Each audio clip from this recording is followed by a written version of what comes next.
with all that being said, let's get into this budget. I'm asking you to help me out on the budget, so you can just give me some points to put in here. A lot of this stuff I haven't had in a while, so you're gonna have to help me out on what to put in these different categories. I was just at Costco, so I know what grocery bills look like.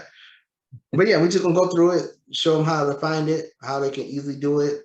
The budget itself will actually do the calculations, everything for you. You just got to put it in. And this is the first step into telling your money what to do. If you set a budget and say, hey, I'm going to do this, and this.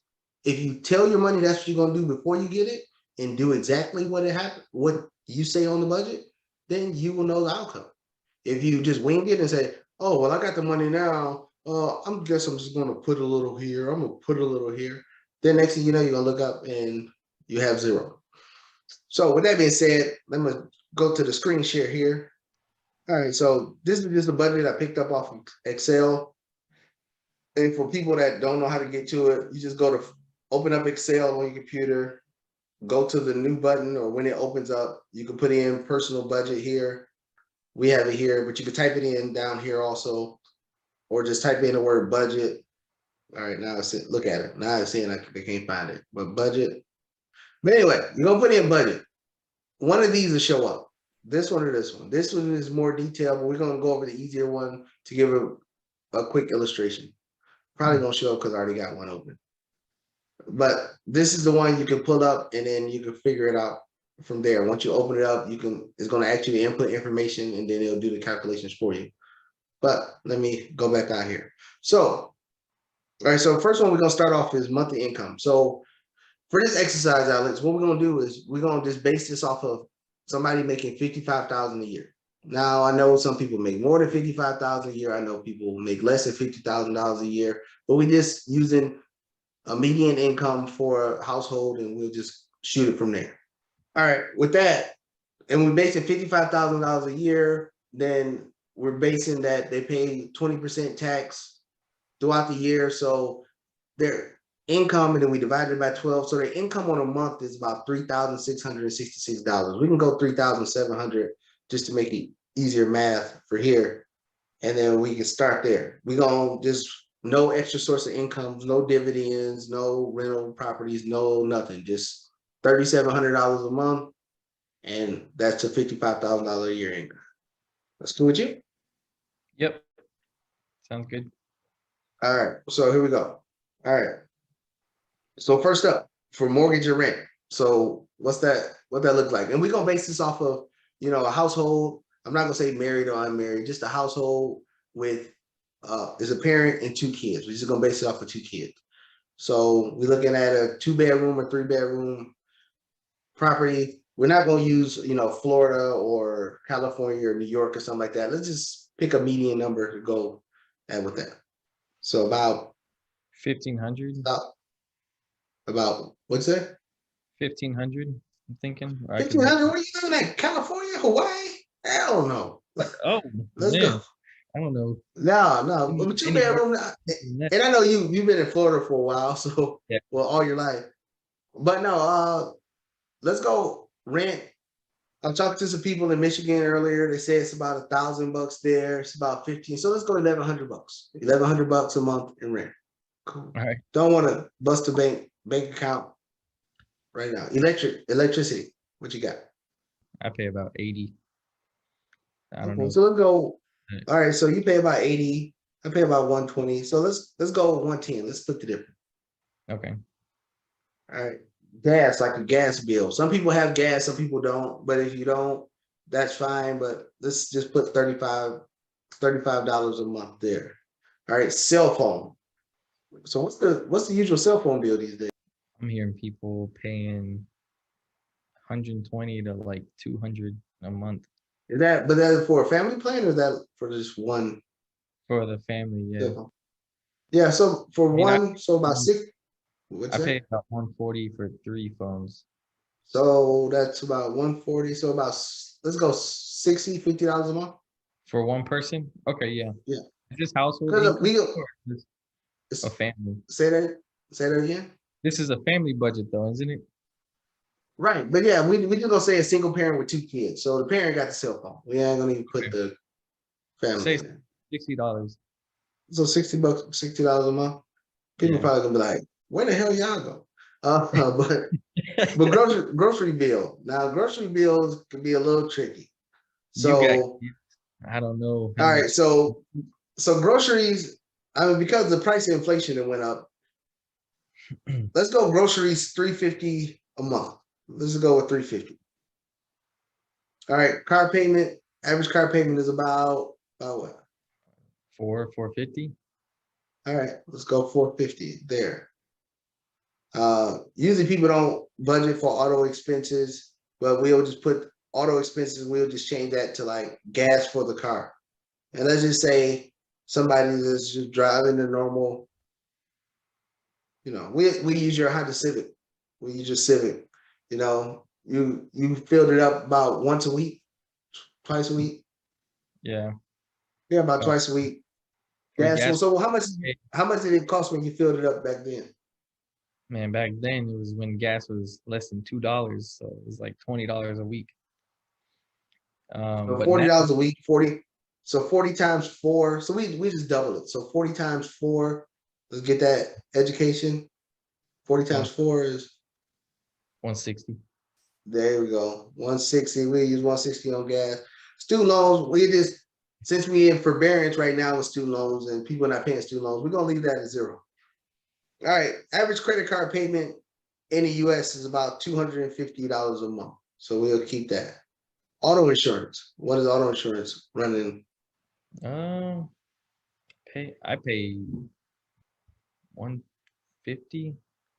All right, so let's just stick to 150. You younger, so it might cost a little more. Personal care, we're not gonna deal with that. Entertainment, and then we're gonna put the entertainment as money that you are able to just blow. You can buy whatever you want. I'm not gonna break it down to, coffee, movies, dinner, alcohol, and stuff like that. So usually a normal budget about what? That you see. I know we can't use you, but that you usually see. I mean, the people I see, they're going out to eat almost every day, every other day. So I don't know. So just throw a number out there. I would say I would say like 100 a week minimum is what I'm So seeing. about 400, and then that can add in Right. personal care and stuff like that. So 400, Right. Yeah. and then you have your miscellaneous things out there. Again, and we talking about people that we talk to. I can tell you my numbers beforehand. My numbers, all my money would have been gone way before this. But miscellaneous things, that people might buy. They might spend, let's say, another $100 on miscellaneous stuff. Savings. What do you see the people that you talk to in your age group? What do their savings look like a month? Twenty Not a lot. dollars, two Some hundred people, dollars. a lot of people I see, they're not saving anything. So Okay, uh, so we'll put zero I in would I savings, and would then say the average like that I see, I hear people say like they're trying to save $50 a week. So I'd say 200 a month. all right. So let's go 200. Let's go 200. Just And investing, I don't hear anyone unless it's 401k, which would be like the okay. company. Yeah, we're not gonna count 401k. All right. So we got these are monthly expenses. These are monthly expenses. So we can put the savings there. Okay. Let's take these out. All right. So in summary, this is what it looks like. All right. Total monthly income, 3,700 bucks a week. I mean a month. Expenses, 3,365, zero in savings, and a cash balance left of 335. That's what it would look like if that's what people did. So and then don't forget we added $200 here. So let's take this $200 off for savings here. So we'll just pull it up in the summary. So right now, with just this expense budget, and of course, people are going to have higher numbers than this.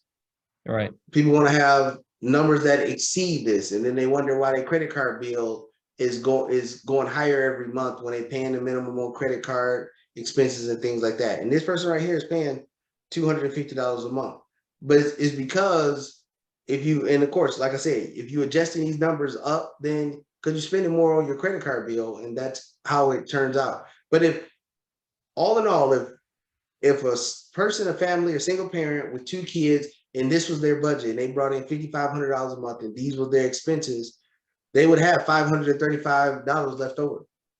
And that's already including, we already included money that they can go out and blow and things like that. So that's $535 a month. And you know the Roth IRA, you can invest $500 a month or $6,000 a year in a Roth IRA, and then you can start building towards retirement.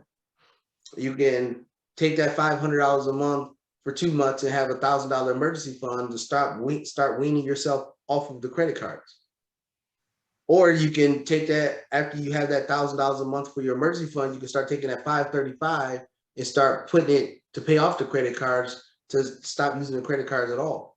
So just by doing a budget right here, let me try to take this off the screen. All right, there we go. All right, but just by doing a budget and actually telling your money where to go and sticking to these numbers as close as possible. And of course, you can always pick the other budget right here in Excel also, and then we can create this here and then go like this, and then you can put what you project your cost is. So again, you can put your income here. Let's move this out the way. You can put your income here in this box here, and then you can project the monthly income. Then you can put actually what your monthly income is, and then you can at the beginning of the month put your projected costs here, and then just write it down one time during the month, and then you can start figuring it out from there. So you put what you project your budget to be, and this one is more detailed. It got transportation, it got insurance, it got food, pets, personal care, legal services, gifts and donations, saving and investing, taxes, loans and all that other stuff in there. But you can actually put what you project it to be for each category, then actually spend time, 5, 10, 15 minutes on a day, and everybody got 5 or 10 minutes. If you don't believe it, only thing you got to do, if you got an iPhone, swipe left one time and it'll show all the activity that people do on social media. And then you'll see you got 15 minutes in a day if you just minus a little social media. And then just put the actual numbers here, and then it'll show you the difference from what you projected to what your actual income and your difference is from your expenses to your income. And then you use that as a baseline, and then you always trying to find ways to improve it from there. I mean, like I was telling you, we unscrew light bulbs and stuff. I'm not saying to be as diehard as me. Maybe find ways to shop differently at the grocery store to lower your grocery budget. Shop around for insurance plans to get a lower insurance plan. Things like that to start lowering those expenses, but keep your income where it's at or grow it higher, but lowering those expenses so you have more money to put towards and pay off debt. Start saving for retirement and things like that. Because I'm going to give you a hint. There is no more pensions in the world. Not even in the military. In the military now, if you don't, I think it's like another 5-year gap. But after that, every soldier has to save like a 401k plan, have to save for their retirement. So it's not the pension of, hey, you get a paycheck every month because you did 20 years of service. If you don't save while you're in, you get little or nothing when you get out, even if you do 20 years. So that's how people have to start looking at it, of how to get my expenses lower, but grow my income higher. And then that gives you more leeway and leverage to do different things. But after you do this one time, the first month, I'm not gonna lie, it's gonna take longer. It's gonna take you about an hour to do. But after that, it'll be a 15, 20-minute process once a month. And then it will get so automatic that you will just be like, oh, here's the numbers. And you just do it. Just start training yourself to take 15 to 20 minutes a month just to get a control of your finances. And I believe it'll go a long way. Alex, what you think about it?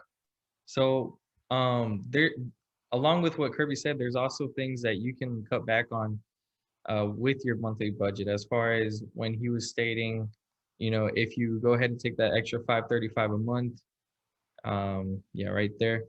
And like you said, Kirby, in 2 months, if you save up $1,000 for a small emergency fund, after you have that small emergency fund and you still have that $535 cash balance at the end of every month, you can apply that to, say, your credit cards, as he mentioned. And once that's paid off, that saves you an extra $250. So if you could turn that 250 to 0. Okay, and then show what the monthly the remaining balance. So at that point you have 785. Once those credit cards are paid off, which is very possible, you just have to dedicate yourself to it. Once those credit cards are paid off and you have 785 a month, then you can just go ahead and start paying off your car expense as far as your car payment. So that's 450 a month that's coming out of your budget that can actually you have the decision to actually control and remove that from your monthly budget by just paying off your car. If it's a car you believe is reliable and want to hold for a long time.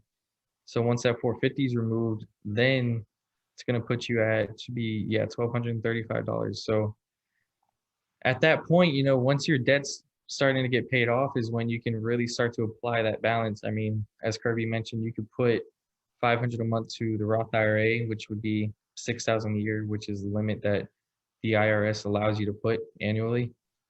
That 500 a month still allows you to have $735 left over, which that money can go to, any other forms of savings or investments. But this is just to show you, you can remove your monthly, or not remove it, but lower your monthly budget, or increase your cash balance at the end of every month by just simply removing debt that is within your monthly budget. Yeah, and that's a good point you brought up, Alex, because a lot of people always ask me, people that's heavily in debt, they always say, oh, if I could just invest a little bit, then I can make some money and pay off the debt. But in truth, the best investment is paying off the debt. Because if we had the budget like we had it before, let me put that 450 back wherever it was at. Put that 450 there, and then put the credit cards back at 250. And then so now we're back at 535, and then people, they be like, well, if I could just make some more money, then I can pay off the debt. But the thing is your debt is still growing, and then all investments is not like the lottery. It's not like, hey, I'm gonna put money in investments today and I'm gonna make $1 million tomorrow. Investments is a time-honored thing where you have to keep investing steadily over time, over years, over years. I'll just use Warren Buffett as an example. Warren Buffett, of course, he's known as this multi-billionaire, but Warren Buffett was investing since he was 12 years old. And with his continuous investment, he didn't hit $1 billion, and he invests extremely hard. He didn't hit a billionaire until he was 60. Invested from 12 to 60. That's how he got to $1 billion. So again, it's time in the market of actually putting money to work. And no matter if it's real estate, no matter if it's businesses or things like that, it's about accumulation over time. And you can accumulate faster if you paid off your debt and then grew your investments, grew the size of the amount that you can invest, will actually multiply faster if you can put more money towards it. So like Alex was saying, you put money towards your Roth IRA. You maybe put money towards your 401k, maybe put money towards your kids' 529 plan or something like that. That's great. And then also investing or doing everything else. But of course, the great thing about paying off the debt as fast as possible is the one thing that Alec don't mention, because he refused to spend $1, is you get more spending money. You get to go do more of what you want to do. And like I said, it's only temporary when you're sitting in this budget, but once you get out and then you start paying off the debt and then the debt's gone and you have more spending money, you can open the horizon some more to have more money to spend, go on trips and things like that, whatever you have to do. But you always keep in that financial mindset is, hey, I want to invest here, invest here, invest here. And then I saved up my spending money for a couple months. Then I go on vacation with that, but I'm not blowing my budget. I don't know how many times I've seen people go on a cruise or go on a flight, a vacation to Vegas or something. Then they come back and say, or they call and say, oh man, my light's about to get shut off. You knew your light's about to get shut off before you went on a vacation. So people have their priorities all mixed up in that. And then of course I might get a little hate there saying, oh, well, you can afford to do it. But remember, I was at a point where I couldn't afford to do it at all. And I set my butt at home and I didn't do nothing. I worked this budget exactly like we're talking about. And I paid off debt, paid off debt, paid off debt. So I was able to do those things. It's all about disciplining yourself to do what you need to do so you can do what you want to do later. It's not, oh, I'm an adult. I'm supposed to be able to do what I want to do anytime. You can, but then you're always gonna be playing bill gymnastics of, hey, I'll pay this bill this month so I can go on there. And the next thing you look up, oh, I'll pay this bill. This is not a red notice yet saying they're gonna shut it off. Why do you want to live that lifestyle? If you want to get out of the rat race, this is how you do it. Live on less than you make, and then you will reach a point where you can be able to go out and do whatever you want where it have no financial impact to your household at all, and you can live way more comfortable. Yeah, exactly, Kirby. Couldn't say it better myself. With that being said, guys, if you like this video, smash the like button, leave a comment down below. If there's anything you would like to for us to touch on, if you guys have any questions, drop a comment. Let us know what you would like us to speak on. We're always looking to, in our content, provide you guys with something that you guys can relate to. So if there's anything at all, let us know.